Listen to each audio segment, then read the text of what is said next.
Shalom. Call halal Yahweh by Hashem Shai by Hashem Rakakwadash. Double honors unto the apostles and the elders. Salutations to all my fellow laborers doing this work in truth and sincerity, risking their lives and their freedom to do so now more so than ever.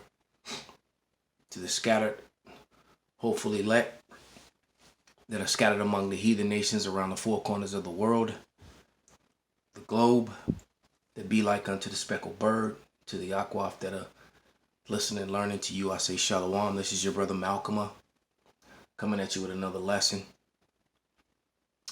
from the Great Millstone branch here in Chicago. And just want to give you a couple images of when America was great and how the accuser of our brethren has used the media, because postcards and news, this was a form of news and media, injustice. And these men got no justice. All it took was for someone to accuse them or say something, and or accuse them of some crime, and it was usually something about touching or harming a Edomite woman. And as you can see, these people, the government participated because these were postcards that were sent through the mail. All right. And they would tell you, hey, this is how we did justice down here in Texas, or how we did it in Indiana. And they would take pictures of a burnt, charred, dismembered body, because that's why it's a towel wrapped around him, because they cut his penis off first and they tortured him and they stripped him naked and they beat him. They looked like they cut off his legs. There's nothing even left of his body, man. And they pose proudly with the picture. And if you look at the book that's down on the bottom here, one dies, get another. And that's pretty much what they did. We're going to go into that book and go into the high levels of the wickedness of Esau, Edom, and their true hatred for Jacob and Amalek's role in this whole thing. Because you have to remember, America is the scene of the greatest Holocaust known to man. The Holocaust of what was done to the natives, and the Holocaust of what was done to the so-called Negroes when they were brought here. The two of them both together being both the northern and the southern kingdom of the tribes of Israel. This is Jeremiah 50 and 33, because in this book you got Mexicans and natives that were hung in the same fashion with the same mobs. Okay? But this is Jeremiah 50 and 33, and it reads, "Thus saith Yahweh of hosts, the children of Israel," all right, which is the northern kingdom, "and the children of Judah," the so-called Negroes, West Indies and Haitians, "were oppressed together, and all that took them captives held them fast and refused to let them go."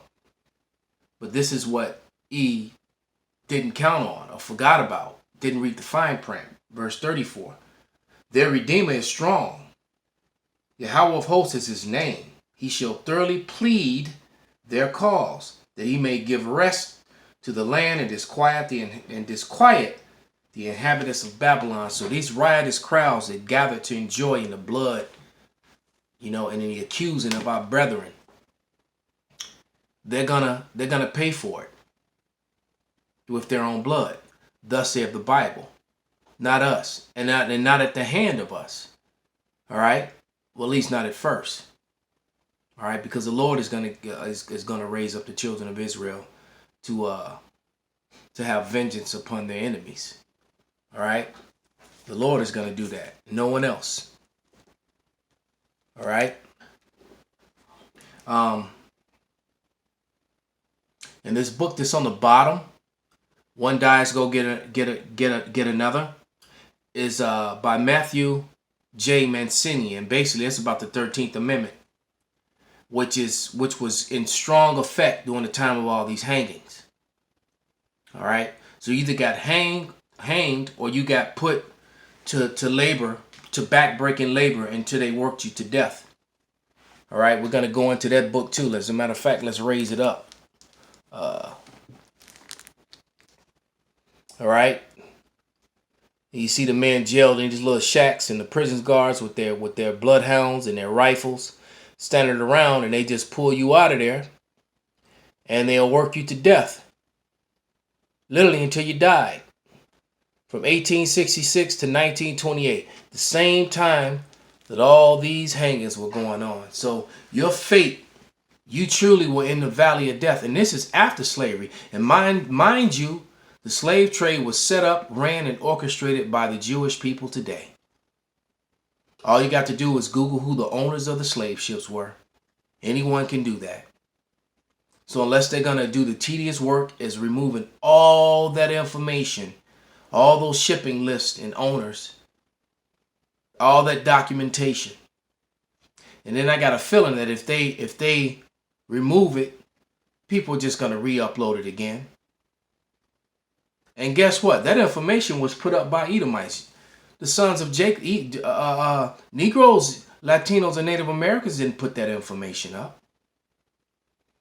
But yet that won't be the focus point. The focus point will be slander. This is Revelation 12 and 10. And I heard a voice saying in heaven, now is come the salvation and strength of the kingdom of our power and the power of his Hamashiach.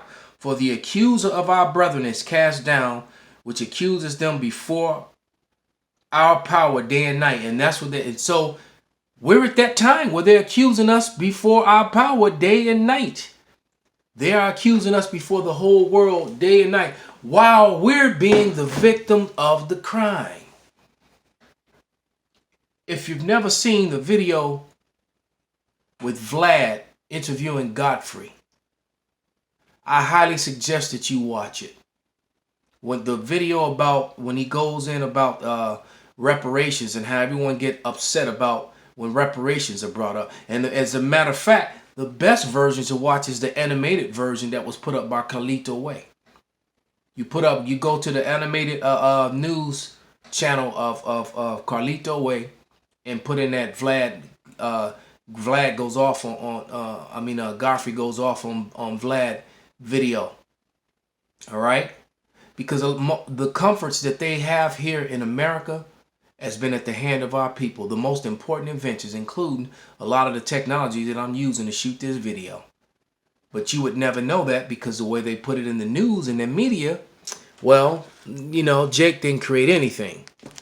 Jake is just a burden on welfare. But let's flip a few pages. Oh yeah. Let's see if I can. Here we go. Let's read that. Let's read some fake news. This is what they said. This is the view of the remains. All right. The view of the remains, and it may be hard to see because it's an old, very old image in black and white, the one on the left there. But I'll read it to you. It says, the view of the remains. Ketchum and Mitchell burned alive, Custer County, Nebraska, December 10th, 1878. Entered according to the Act of Congress in the year 1879 by H.M. Hatch in the office of the Librarian of Congress of Washington. So that's where you'll find this. That's where this entry is. A reward of $7,700 was offered for the arrest of Mitchell and Ketchum by one Olive, a cattle king from Texas. They were arrested by the sheriffs of Howard and Merritt counties and brought to the Kearney Lodge to jail. A reward paid over, and the prisoners were delivered to the sheriff of Gill and Keith County and taken to the Custer County, handcuffed together, shipped, and partly skinned, then burned alive. They hung up and left by the cattlemen to hang for several days. So this was done by your sheriffs. All right. And you can see there's a hole where his rod used to be. They cut it completely off. All right. But it says, So they tortured these men in horrible manner. They were skinned. So they skinned them, remove skin from their body. You know how painful that is? Orders for relics view should be addressed to H.M. Hatch Artist, Kennery, Nebraska. Priced by mail, postpaid, 35 cents or 3 cents per dozen. So they made merchandise of their death and sold them. All right. Yep. Burned corpses of Amy Whit Kitchum and Luther H. Mitchell, December 10th, 1878. Callaway, Nebraska. All right. So there was no trial. There was no nothing of the, they didn't have a trial. They didn't have a due process or anything. They didn't even give them a chance to do backbreaking labor until they died, like these men and they just did what they did. And then they took pictures of it proudly, and they even gave you the names. So the families of these sheriffs that we read, their families should be made to pay restitutions to the descendants of these people. That would be justice. Let's look to the one on the right. William Brooks, who was lynched in Elkins, July 22nd, 1901, for the murder of the chief of police, Robert Lilly, while attempting to arrest him. The lynching of Williams Brooks, July 22nd, 1901, East Virginia. So this is just what the media put up. As a matter of fact,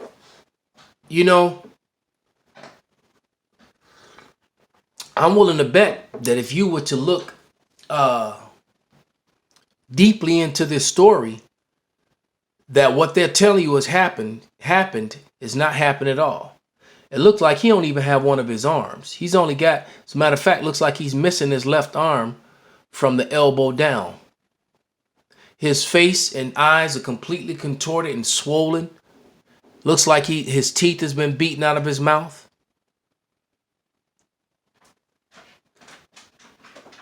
Yeah.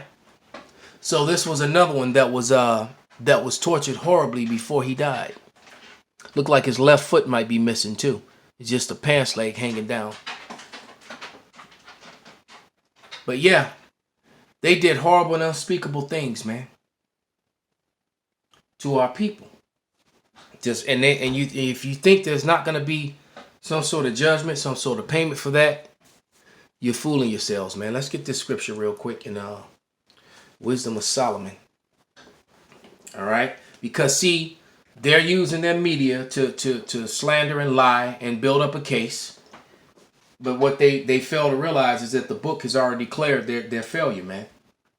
All right, just like when you read the accuser of our brethren. But shortly after the accusations comes the deliverance, man. So it's about to go down, man. And now they're gathering up guns and weapons and axe throwing classes being led by policemen yet again. Because when you look in this book, a lot of these mobs were led by law enforcement. So the mayors were there, the doctors were there, the pastors were there, the preachers were there, their faces. All right. So we can track these people down today using modern day technology. Will they do that? No, they're just going to label this video hate speech and that it's offensive to some. This is the Wisdom of Solomon, chapter 17, verse 1. For great are thy judgments, they cannot be expressed. Therefore, unuttered souls have erred, and they did err. All right? For when unrighteous men thought to oppress the holy nation, they being shut up in their houses, the prisoners of darkness and fetters with the bonds of a long night, lay there exiled from eternal providence. Hey, look, you're not going to get eternal life, man. Just like when you in the Maccabees, when they would torture one of the 7 brothers, he said, you await to no salvation, man, or something to that effect. You have no resurrection, because when Obadiah, read the book of Obadiah, man, that's to you Edomites, man. That's to Amalek. That's where the owners of the news media and that are pushing this false campaign against my brethren, all right, against my people. That's their end result. Read the book of Obadiah, because that's talking about you. All right. Verse 3.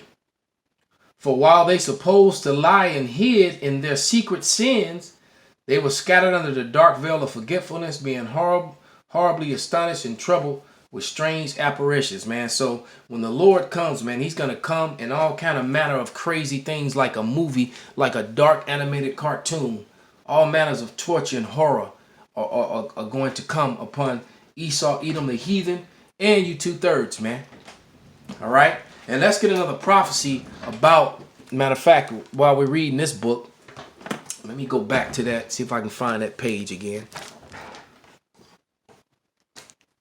Because, I mean, it's just never ending, and how proud when they pose with their faces in the images. There we go.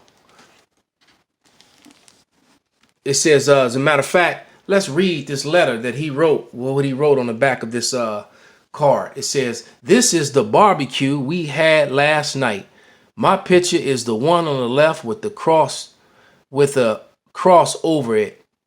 It's your son, Joe." All right. So Joe is identifying himself in this.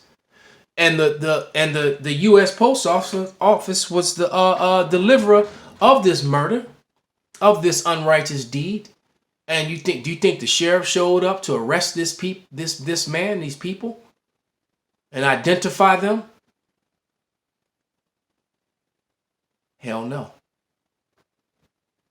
All right. But like this one, we're gonna go into this book too, the cruelty of the 13th Amendment, man. All right. We're gonna go into that. We're gonna get into that. But it says, let me get this scripture. One dies, get another, man. To hang him or work him till his back break. The chain gang. But this is the book of Isaiah, the 42nd chapter, man. And this is my question to anyone who's Jewish. All right. Is how do you fit this scripture? When and where did it happen? This is Isaiah 42 and 22. And it reads, "But this is a people robbed and spoiled. They are all of them hid in snares and holes. They are hid in prison houses. They are for a prey, and none delivereth. For the spoil, and none saith, restore." Nobody restores or delivers Jake from the hands of Esau and his incarceration. No one.